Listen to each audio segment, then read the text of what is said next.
Hi everyone, Peter here from Flow High Performance, and in this video we'll be covering how to periodize training volume for the goal of muscle hypertrophy.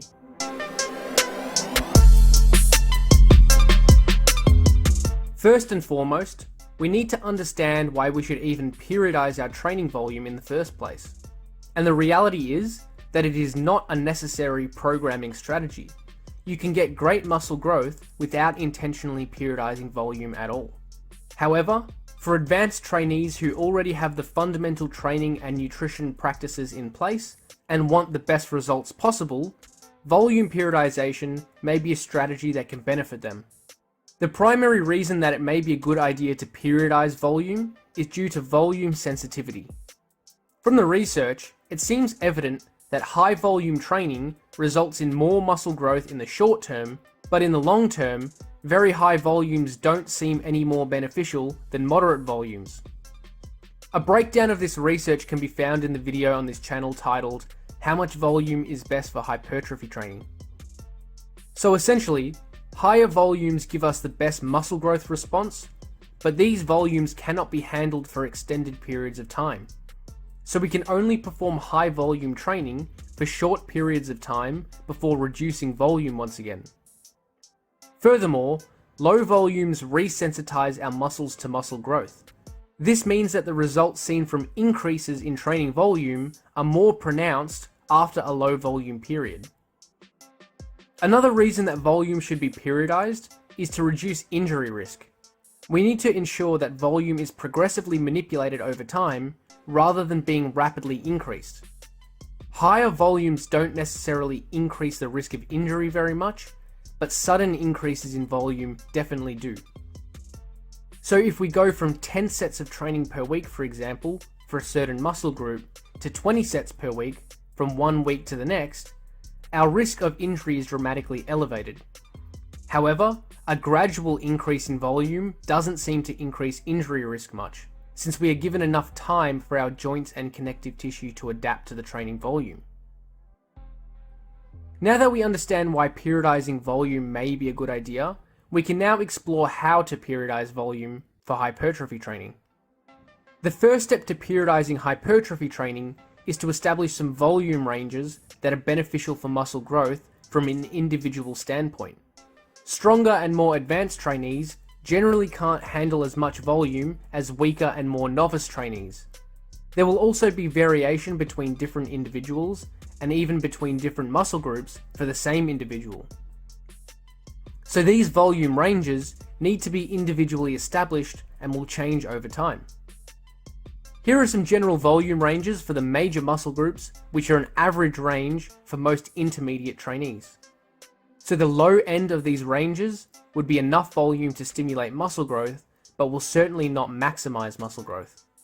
The high end would maximize muscle growth, but also be borderline injurious to the trainee and may lead to excessive systemic fatigue. Therefore, the high volumes are unsustainable to be performed long term, which is where periodization comes into play.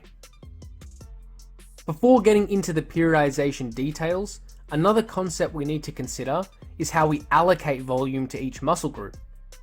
The issue is that training all muscle groups with high volume simultaneously will induce too much systemic fatigue, and the trainee will not be able to recover adequately. Therefore, certain muscle groups need to be prioritized at certain times, while others are de-emphasized. This doesn't mean that the de-emphasized muscle groups won't grow, they just won't be growing at their maximum potential until they are prioritized.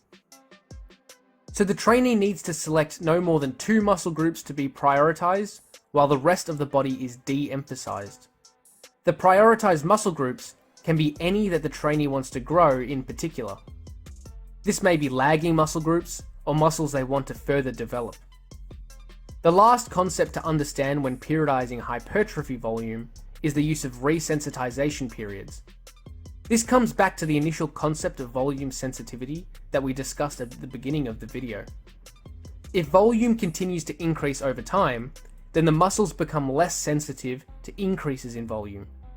Resensitization periods are short blocks of very low volume training to allow the body to desensitize to its effects.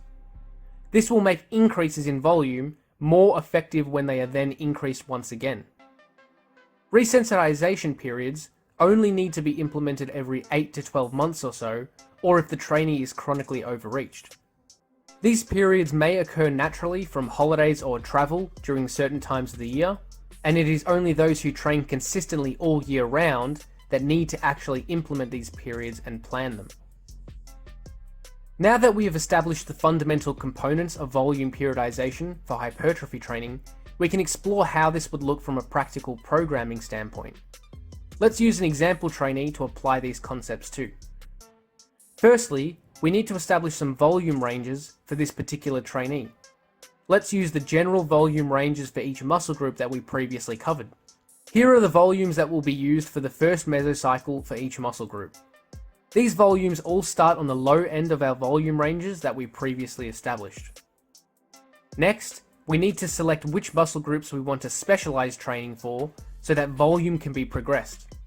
Let's say for this trainee, they want to emphasize the chest and biceps muscle groups.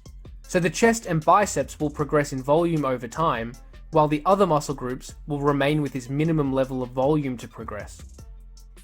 We can now apply volume progression to these muscle groups over multiple months. So starting with our initial low volume levels, we will add 2 sets each mesocycle until we reach our maximum volume threshold that we previously established. This will take 6 mesocycles for this example. This will look something like this. As we can see, all muscle groups start the first mesocycle with low volumes.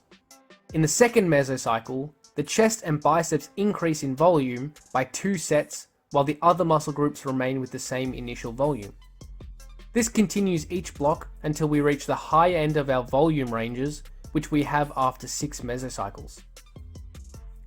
After a cycle of specialization has been performed, the trainee should enter a resensitization period lasting around 2 to 4 weeks to recover mentally and physically.